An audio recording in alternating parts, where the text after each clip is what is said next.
Please ascend.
In the name of the Father, and of the Son, and of the Holy Spirit. Amen. Sagot po kayo ng malakas, ha? The grace of our Lord Jesus Christ, and the love of God, and the communion of the Holy Spirit be with you all. And with your spirit. Brothers and sisters, dear friends, with gratitude to the Lord who calls us to witness the splendor of His transfiguration, let us realize that sin is the dark curtain that prevents us from fixing our gaze on Jesus. So let us now ask Him to set us free from such a blinding curtain. For the many times we have behaved as enemies of your cross, Lord, have mercy. Lord, have mercy. For the many times we have taken pride in what we should have been ashamed of, Christ, have mercy. Christ, have mercy. For the many times we have allowed sin to tarnish or even destroy your image in us, Lord, have mercy. Lord, have mercy. May Almighty God have mercy on us, forgive us our sins, and bring us to everlasting life. Amen. Let us pray. O God, who have commanded us to listen to your beloved Son, be pleased, we pray, to nourish us inwardly by your word, that with spiritual sight made pure, we may rejoice to behold your glory. Through our Lord Jesus Christ, your Son, who lives and reigns with you in the unity of the Holy Spirit, God, forever and ever. Amen. Please be seated. The call of Abram is a very important moment in the history of salvation. After the liberation of the Tower of Babel, the Lord begins to form His special people, from whom will come the Savior of the world. A reading from the book of Genesis. The Lord said to Abram, "Go forth from the land of your kinsfolk, and from your father's house to a land that I will show you. I will make of you a great nation, and I will bless you. I will make your name great, so that you will be a blessing. I will bless those who bless you, and curse those who curse you. All the communities of the earth shall find blessing in you." Abram went as the Lord directed him. The word of the Lord. Thanks be to God. Lord, let your mercy be on us as we place our trust in you. Lord, let your mercy be on us as we place our trust in you. Upright is the word of the Lord, and all his works are trustworthy. He loves justice and right. Of the kindness of the Lord, the earth is full. Lord, let your mercy be on us as we place our trust in you. See, the eyes of the Lord are upon those who fear him, upon those who hope for his kindness, to deliver them from death and preserve them in spite of famine. Lord, let your mercy be on us as we place our trust in you. Our soul waits for the Lord, who is our help and our shield. May your kindness, O Lord, be upon us, who have put our hope in you. Lord, let your mercy be on us as we place our trust in you. Bearing the hardships that the gospel entails is an essential aspect of our life as disciples of Christ. According to St. Paul, this is how we fulfill a basic condition to enjoy the salvation the Lord offers us. The reading from the second letter of St. Paul to Timothy. Beloved, bear your share of hardship for the gospel, with the strength that comes from God. He saved us and called us to a holy life, not according to our works, but according to His own design. And the grace bestowed on us in Christ Jesus before time began, but now made manifest through the appearance of our Savior Christ Jesus, who destroyed death and brought life and immortality to light through the gospel. The word of the Lord. Thanks be to God. Please stand.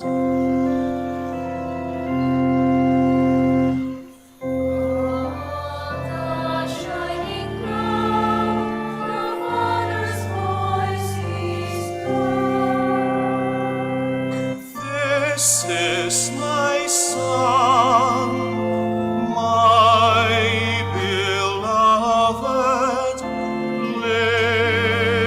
Listen to him.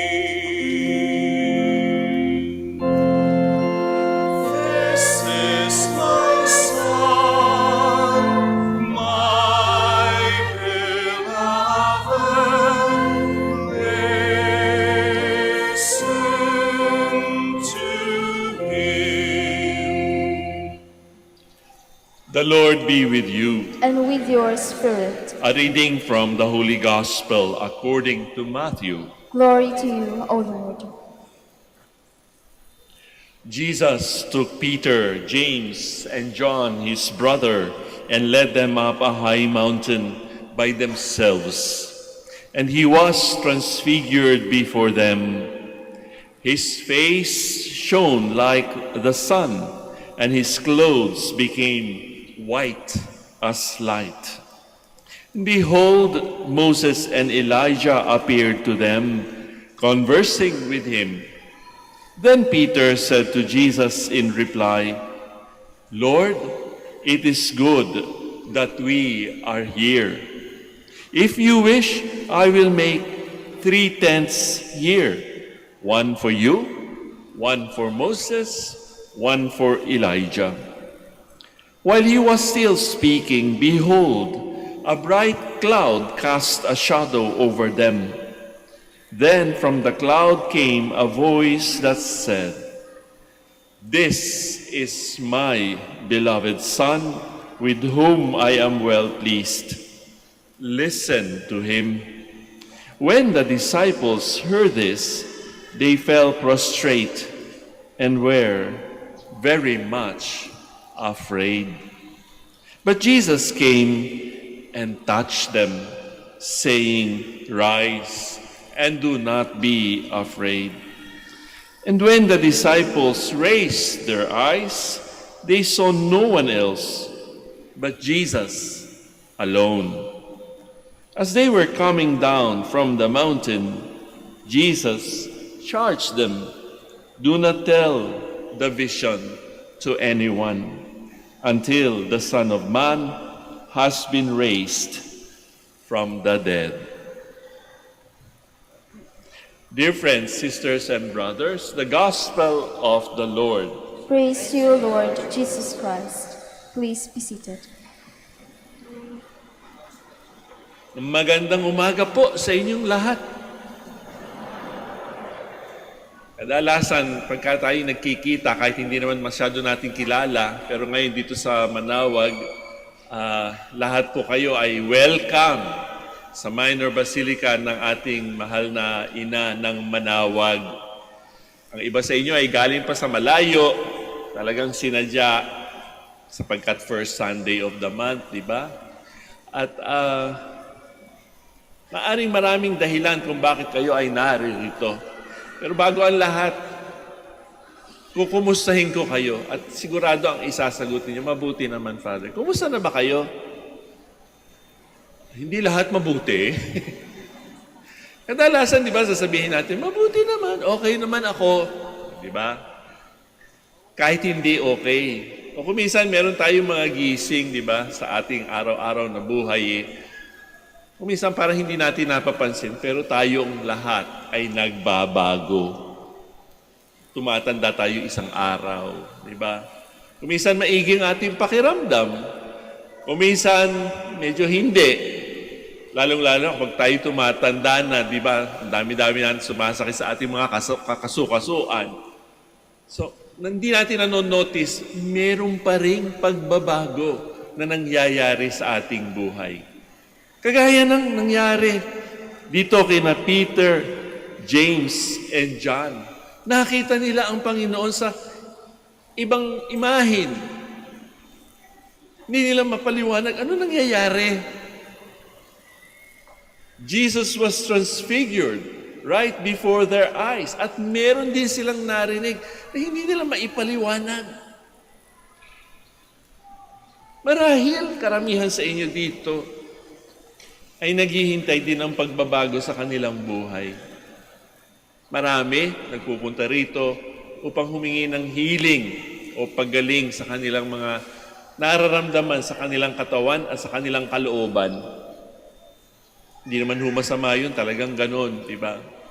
Lalong-lalo na kapag sometimes we feel hopeless, lalong-lalo na kapag medyo matindi yung ating sakit, medyo matindi yung ating hinaharap. Problema sa ating buhay, hindi naman nawawala yan eh. Nadadagdagan pa nga lagi. Gusto nating makita ang imahin ng Our Lady of the Rosary of Manaoag, yung kanyang bit-bit na anak. Tayo'y humihingi. At sa palagay ko, napakarami na po. Kanina tinignan ko yung intention, mass intention. Marami po thanksgiving. Hindi ko pa nga naririnig yung kanilang mga kwento. Kahapon, meron ako na-enkwentro dyan sa likod sa car blessing.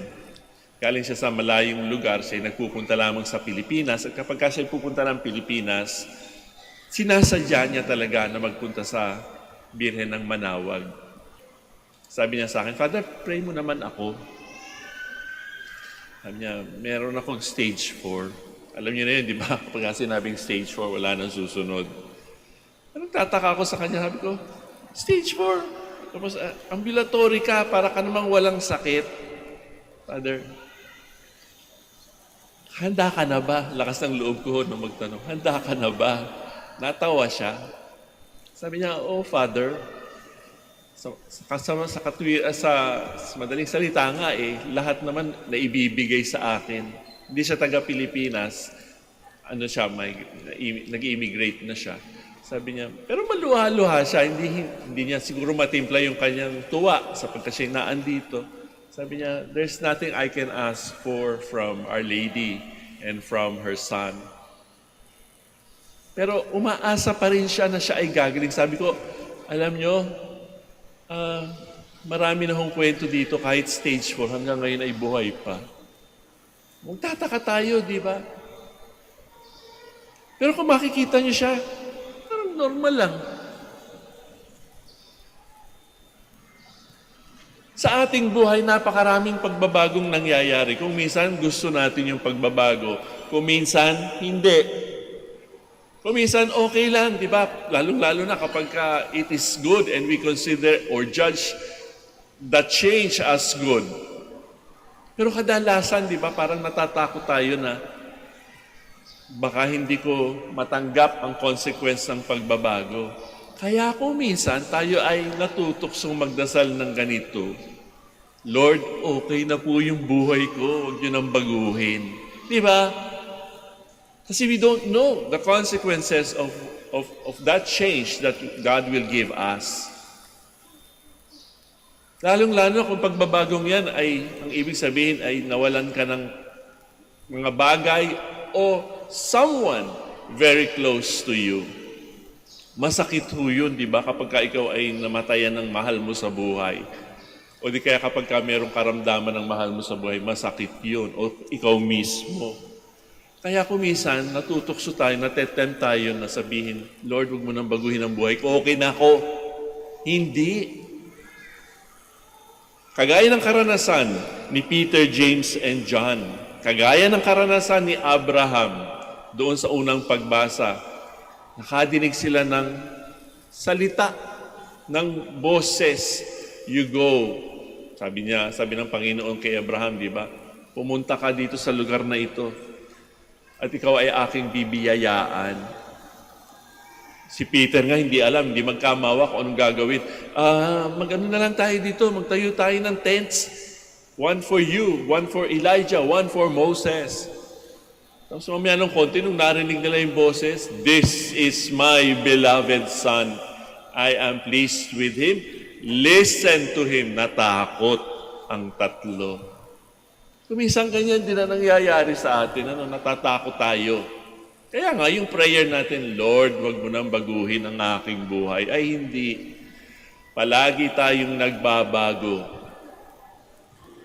At sana ang pagbabagong yan, kagaya nitong ating dinadaan ng season of Lent, is a time for change. We should not be afraid of change. Maaaring sasabihin natin, paano, Father, kung mahirap yung consequence ng pagbabagong yun? Hindi. Huwag tayong matakot, huwag tayong maparalisa. Merong darating na boses at maaaring kayo rin ay naghihintay sa boses na iyan. Ano nga ba ang ibibigay ng mahal na Birhen at ng Panginoon sa aking hinihingi? Will it change me for good? Of course. I cannot say it will change you for bad. No. Kuminsan hindi nga natin natatanggap ang ating hinihingi sa forma na ating gusto. But God knows best what is for us. Kaya nga, ang puso natin kapag tayo nagpupunta dito sa Manaoag, pag alis natin, dapat punong-puno ng gratitude. Naghihintay tayo sa sorpresa na ibibigay ng mahal na Birhen at ng Panginoon. Ano ang sinabi doon sa tatlo? Ano kanilang narinig? Listen to him. This is my beloved. Ang bawat isa sa atin dito, beloved. Alam niyo ba ang ibig sabihin ng beloved? O hindi lamang kapwa-tao ang nagmamahal sa atin, hindi lamang yung mga spouses ninyo or mga friendships, mga friends ninyo, di ba? Ang mga magulang, mahal ang mga anak. Ang mga anak, mahal ang magulang. Spouses love each other. Sana all. Kaya lang iba, nung pupunta nga dito, Father, may problema po ako sa aking kabiyak. Pero hindi natatapos doon ang kwento eh. Habang buhay ang tao, merong pag-asang magbago. Kahit tayo, di ba, sa sarili natin, we always want to change for the better. Kaya nga, iwanan na natin yung nakaraan. We look forward to today and tomorrow. I might become a better person. Nung nawala na yung pangitain ng transfiguration, anong nakita nila? Sa kanilang pagkatakot, yung tatlo, di ba? Sumubsob. Ayaw nilang makita, ayaw nilang marinig. Natakot sila doon sa boses na kanilang narinig. But the Lord said to them, Jesus touched them. Rise or be raised up. Ganon din ang ating mararanasan kapag tayo ay nakatagpo ng pagbabago sa ating buhay. Transfiguration. Hindi lamang yan isang apparition. Hindi yan spectacular sight. Hindi. Kadalasan, ang transfiguration o pagbabagong yan ay nangyayari sa ating kalooban. Kapag tayo nagpapatawad, kapag nakikita natin kung gaano tayo kamahal, hindi lamang ng ating significant others, kundi ang Diyos mismo, huwag natin kakalimutan yan. Tayong lahat ay beloved. Mahal tayong lahat ng Diyos. At yan ang ating puhunan sa ating pagbabago. Let us not be afraid of change. Jesus is with us. Kung ano yung narinig ng tatlo ni Peter, James, and John, this is my beloved, I am well pleased. Sa palagay ko naman, sa dami natin dito, karamihan sa atin ay mabubuting tao naman. Maaring hindi natin marinig yung, this is my beloved son or daughter. Pero naandito tayo with all the goodwill in our hearts, with all the hope that all our petitions will be granted. Daan-daan, o maaring libo buong araw ang pupunta ditong beloveds. Pag-uwi nila, ano ang kanilang babaunin? Listen to Him. Di ba yan din ang sinabi ng mahal na Birhen sa wedding at Cana? Sabi niya doon sa mga nagsisilbi doon sa kasalan, do whatever my son tells you. At ganyan din ang sinasabi ng mahal na Birhen ng Santo Rosario ng Manaoag sa atin. Ano ba ang inyong narinig sa mga sandaling ito? Do whatever my son tells you. Magsitayo na po tayo at ating dasalin ang ating profession of faith. Sabay-sabay po tayo. Hay, lakas natin. I believe in one God, the Father Almighty, maker of heaven and earth, of all things visible and invisible. I believe in one Lord Jesus Christ, the only begotten Son of God, born of the Father before all ages, God from God, light from light, true God from true God, begotten not made, consubstantial with the Father. Through Him all things were made, for us men and for our salvation. He came down from heaven, and by the Holy Spirit was incarnate of the Virgin Mary and became man. For our sake He was crucified under Pontius Pilate. He suffered death and was buried, and rose again on the third day, in accordance with Scriptures. He ascended into heaven, and is seated at the right hand of the Father. He will come again in glory to judge the living and the dead, and His kingdom will have no end. I believe in the Holy Spirit, the Lord, the giver of life, who proceeds from the Father and the Son, who with the Father and the Son is adored and glorified, who has spoken through the prophets. I believe in one holy, Catholic, and Apostolic Church. I confess one baptism for the forgiveness of sins, and I look forward to the resurrection of the dead and the life of the world to come. Amen. Brothers and sisters, as we recall the transfiguration of Jesus and renew our commitment to listen to Him, let us also present our humble petitions to the Father for a world disfigured by suffering and sin. So let our response be, Lord of light and life, hear us. Lord of light and life, hear us. For the whole Church, which is holy on account of her union with the Lord, but also in need of conversion because of the sinfulness of her members, may the commemoration of Jesus' transfiguration enable her to be the very best she can be for the edification of all mankind. Let us pray. Lord of light and life, hear us. For the Holy Father and all our readers, may they find in the transfiguration of Jesus the strength they need to bear with the hardships which their mission entails. Let us pray. Lord of light and life, hear us. For those who doubt or deny the divinity of Christ, may the episode of the Transfiguration help them believe that Jesus is true God and true man. Let us pray. Lord of light and life, hear us. For those whose lives have been disfigured by vices and other moral aberrations, may they find in the transfiguration of Jesus the inspiration and the strength they need to begin a new life. Let us pray. Lord of light and life, hear us. For the members of our community who are burdened with physical or moral suffering, may the transfiguration of Jesus help them hope for better days. Let us pray. Lord of light and life, hear us. Let us pray in silence for our personal intentions.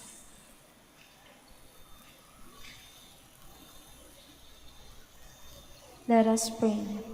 Lord of life and light, hear us. Lord God, show us the radiant countenance of your Son in the celebration of this Eucharist, and fill us with your peace, that we may be able to serve you faithfully all the days of our life. Amen. Amen. Please be seated.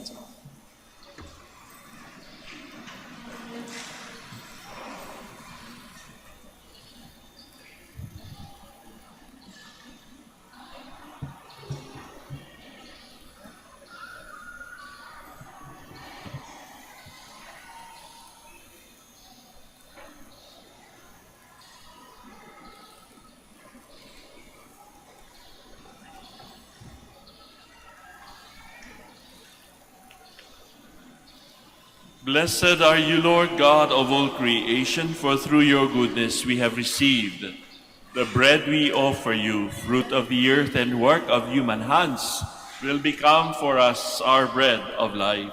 Blessed be God forever.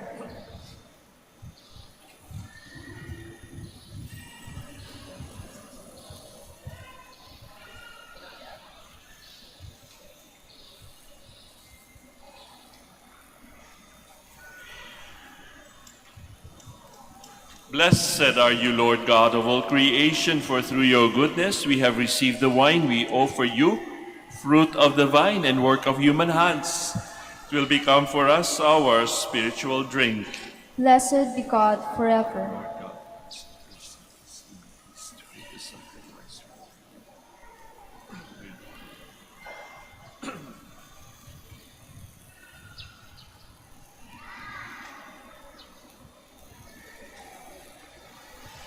Please stand. Let us pray, dear friends, that my sacrifice and yours may be acceptable to God, our Almighty Father. May the Lord accept the sacrifice at your hands, for the praise and glory of his name, for our good and the good of all his holy church. May this sacrifice, O Lord, we pray, cleanse us of our faults and sanctify your faithful in body and mind, for the celebration of the Paschal festivities through Christ our Lord. Amen. Once again, please, lakas natin ang ating sagot po, ha? The Lord be with you. And with your spirit, Lift up your hearts. we lift them up to the Lord. Let us give thanks to the Lord our God. It is right and just. It is truly right and just, our duty and our salvation, always and everywhere, to give you thanks, Lord, Holy Father, Almighty and eternal God, through Christ our Lord. For after he had told the disciples of his coming death on the holy mountain, he manifested to them his glory, to show even by the testimony of the law and the prophets that the passion leads to the glory of the resurrection. And so, with the powers of heaven, we worship you constantly on earth, and before your majesty, without end, we acclaim.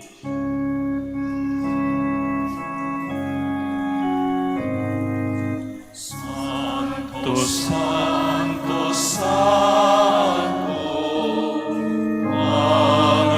Panginoong Diyos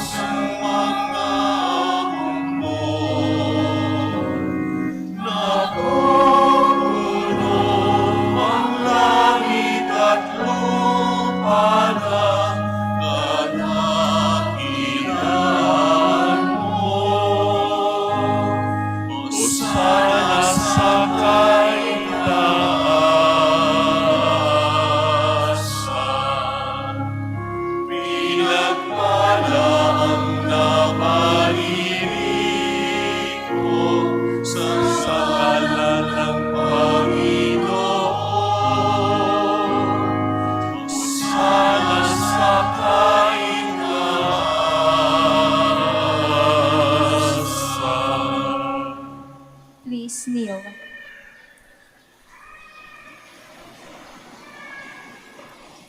You are indeed holy, O Lord, the fount of all holiness. Make holy, therefore, these gifts, we pray, by sending down your Spirit upon them like the dewfall, so that they may become for us the body and blood of our Lord Jesus Christ. At the time he was betrayed and entered willingly into his passion, he took bread and giving thanks, broke it, gave it to his disciples, saying, "Take this, all of you, and eat of it, for this is my body, which will be given up for you."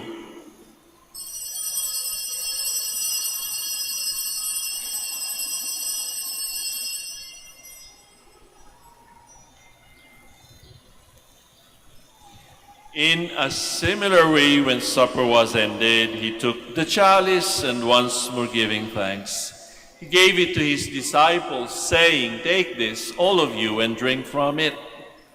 For this is the chalice of my blood, the blood of the new and eternal covenant, which will be poured out for you and for many for the forgiveness of sins.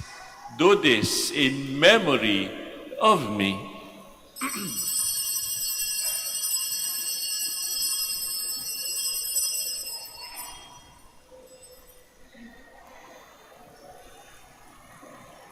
The mystery of faith. When beneath His precious rays Christ, we proclaim your death, Lord, until you come again. Therefore, as we celebrate the memorial of his death and resurrection, we offer you, Lord, the bread of life and the chalice of salvation, giving thanks that you have held us worthy to be in your presence and minister to you. Humbly we pray that partaking of the body and blood of Christ, we may be gathered into one by the Holy Spirit. Remember, Lord, your church spread throughout the world, and bring her to the fullness of charity, together with Francis, our Pope, Socrates, our Bishop, Fidelis, his auxiliary bishop, and all the clergy. Remember also our brothers and sisters who have fallen asleep in the hope of the resurrection, and all who have died in your mercy. Welcome them into the light of your face. Have mercy on us all, we pray, that with the Blessed Virgin Mary, Mother of God, Blessed Joseph, her spouse, with the blessed apostles, Saints Dominic and Francis, and all the saints who have pleased you throughout the ages, we may merit to be co-heirs to eternal life, and may praise and glorify you through your Son, Jesus Christ. Through him, and with him, and in him, O God, Almighty Father, in the unity of the Holy Spirit, all glory and honor is yours forever and ever.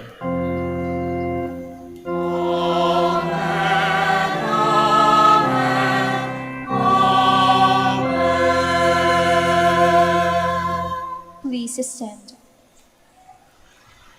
At the Savior's command and formed by divine teaching, we now dare to pray.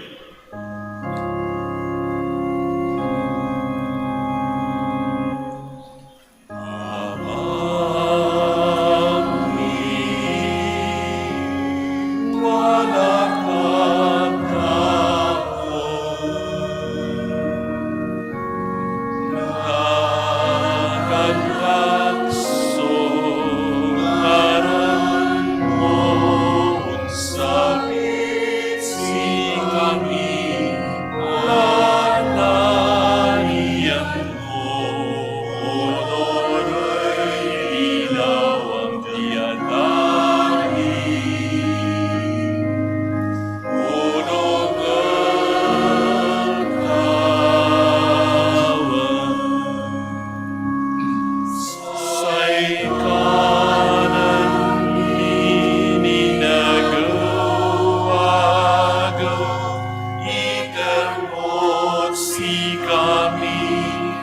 kaguwaya, kanpanian mo'y kasalanan,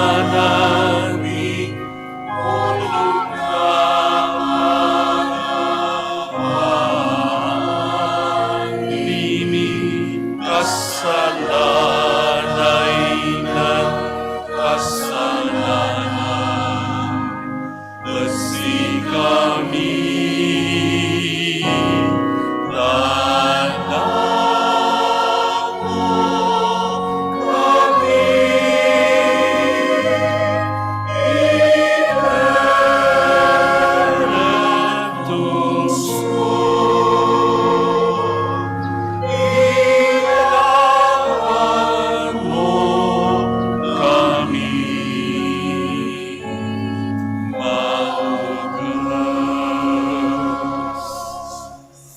Deliver us, Lord, we pray, from every evil.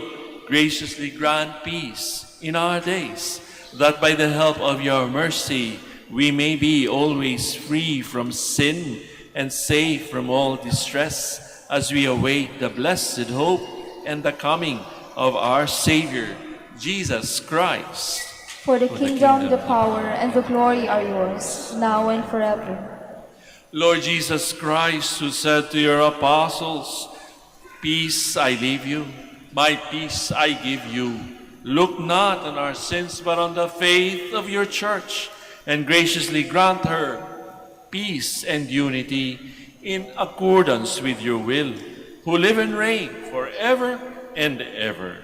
Amen. The peace of the Lord be with you always. And with your spirit. Let us now offer to one another Christ's sign of peace. Sa inyo pong lahat, mga kapatid, peace be with you.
Please kneel.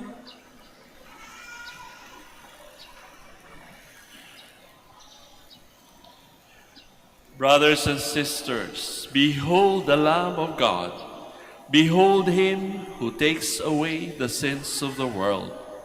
Blessed indeed are those called to the supper of the Lamb. Lord, I am not worthy that you should enter under my roof, but only say the word, and my soul shall be healed.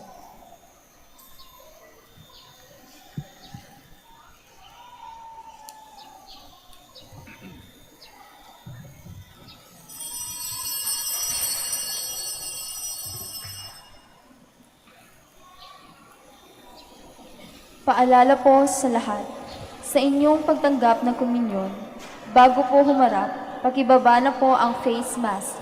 Kapag sinabi sa inyo, Body of Christ, tanggapin ng inyong dalawang kamay ang hostya at sumagot ng Amen, at isubo na agad ang hostya. Huwag po ninyong isubo habang naglalakad, at lalong huwag dalhin sa upuan ng hostya upang maiwasan po ang pagkahulog nito. Salamat po.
desert follow me.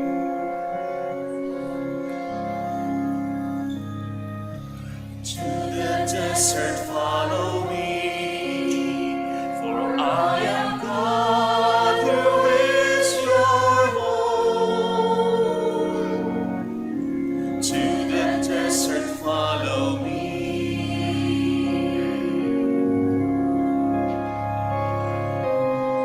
A blessing I will give to you, all you who wander and who thirst.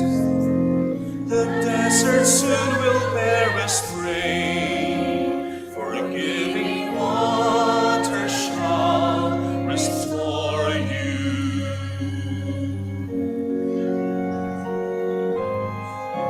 To the desert follow me, for I am God who is your home.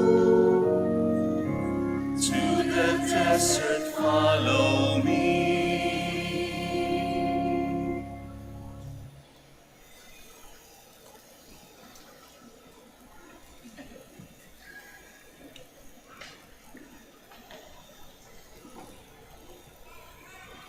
Please stand.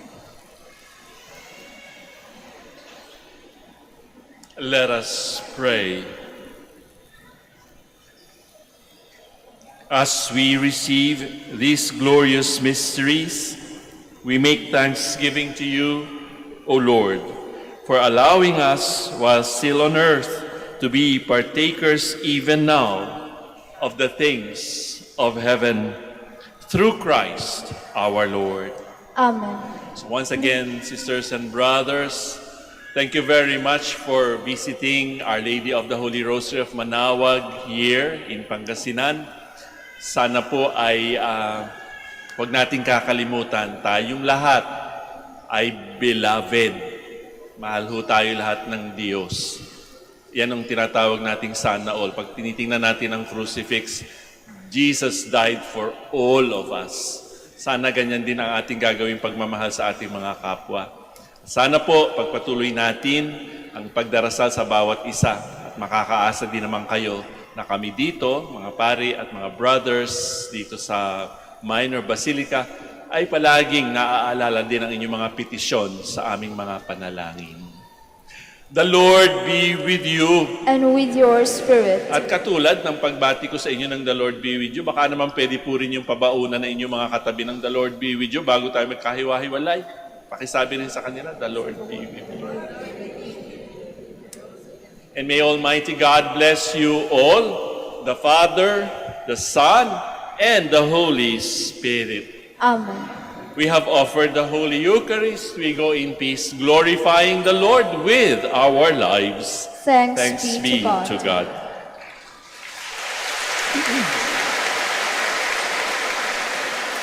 We shall now have the prayer for the blessing of the sick, and afterwards, yung mga rosaryo po ninyo at mga religious articles. Kung kayo po ay merong nararamdaman sa inyong katawan o sa inyong mga kalooban, o naandito kayo para ipagdasal yung mga taong hindi makakapunta dito sa kapansanan, I'd like to invite you to put your right hand over your chest and ask for the gift of healing. God, our Almighty Father, by your blessing you give us strength and support in our frailty. Turn with kindness toward our sick brothers and sisters and free them from all illness and restore them to good health in accordance with your divine will. Through the intercession of Our Lady of the Rosary of Manaoag, so that in the sure knowledge of your goodness, they will gratefully bless your holy name. And we ask this through Christ our Lord.